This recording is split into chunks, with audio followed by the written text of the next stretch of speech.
Think you know politics? You see the rallies, the speeches, the handshakes. But what about what happens behind closed doors? Trump and Kirk, on the surface, allies. But look closer, and you'll see the cracks. Despite sharing a stage, their chemistry never clicked. Let's begin the countdown.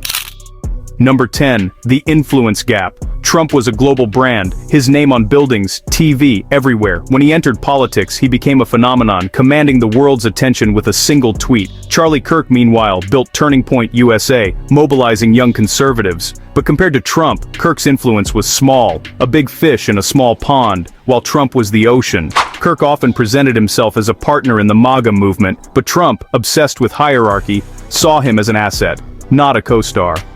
Kirk tried to build a bridge, but only exposed the canyon between them. Number 9. The hype man problem.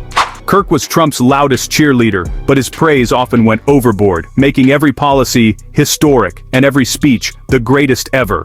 Trump loves praise, but when everything is exaggerated, it creates unrealistic expectations and opens the door for mockery. Kirk's over-the-top claims gave the media easy ammunition to mock the movement, making the White House either distance itself or get dragged into unnecessary controversies. Trump's exaggerations are strategic, Kirk's were uncontrolled and ill-timed, making the movement look unserious, a cult of personality. Trump wanted disciplined soldiers, not cheerleaders starting their own parade.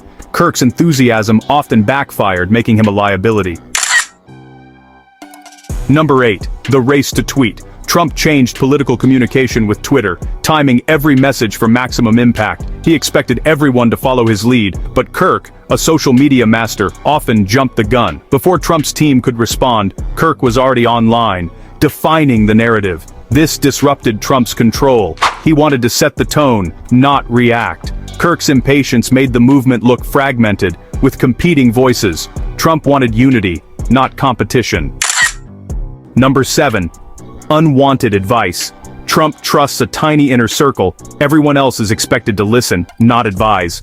Kirk, seeing himself as a strategist, often offered public advice to Trump. He'd go on TV and say, "What President Trump needs to do is..." For Trump, this was disrespectful and presumptuous. It implied he needed guidance from an outsider, a cardinal sin for Trump. Kirk's unsolicited input was seen as noise, not help. The result, more distance, more distrust.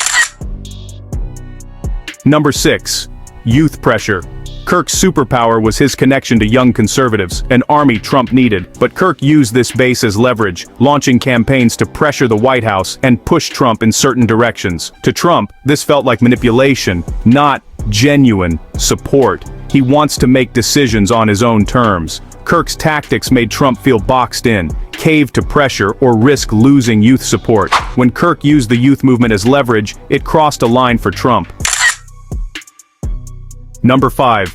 Overusing Trump's name. In conservative media, Trump's name is currency, and Kirk knew it. He built his brand by constantly defending Trump, keeping his name in the spotlight. But as Kirk's profile grew, it seemed he was benefiting more from Trump's brand than the movement. Trump is fiercely protective of his brand. He wants loyalty to himself, not just his name. That's why Kirk always stayed at arm's length. Number 4.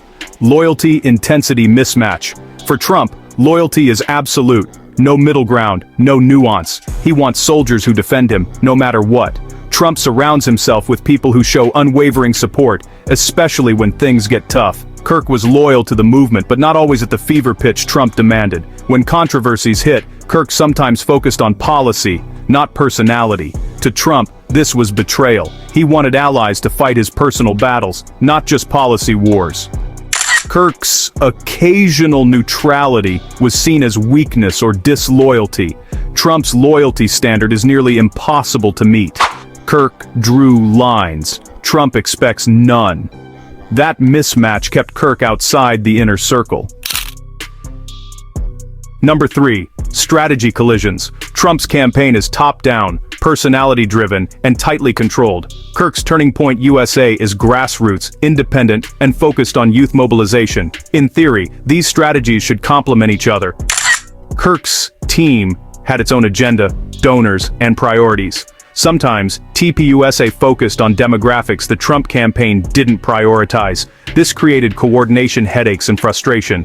Trump's team wanted discipline and unity. Kirk's independence felt like a rogue element. Two armies, same battlefield, different generals. The result: tension, miscommunication, and a fractured effort. Number 2. Brand image control.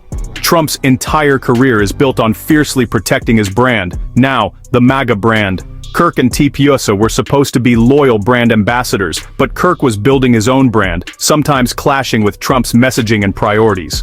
Kirk's style was more confrontational, sometimes too extreme, even for Trump's taste. The media blurred the lines.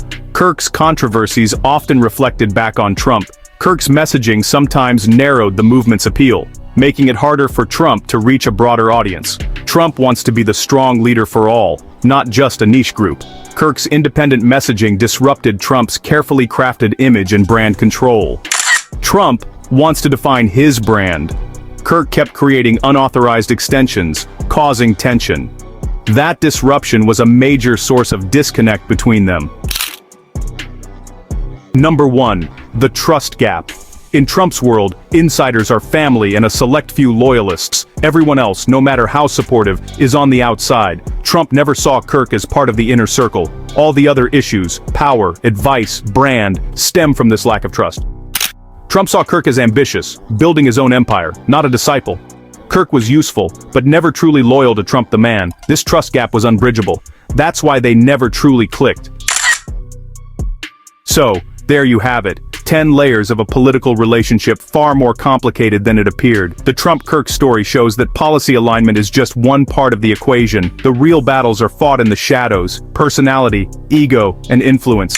Even within a unified movement, there are hierarchies and unspoken rules. Kirk needed Trump's brand, Trump needed Kirk's army, but their differences created a gap that never closed. It was a partnership of convenience, not trust. And in Trump's world, that makes all the difference. Politics isn't just about policy, it's a game of power, ego, and loyalty.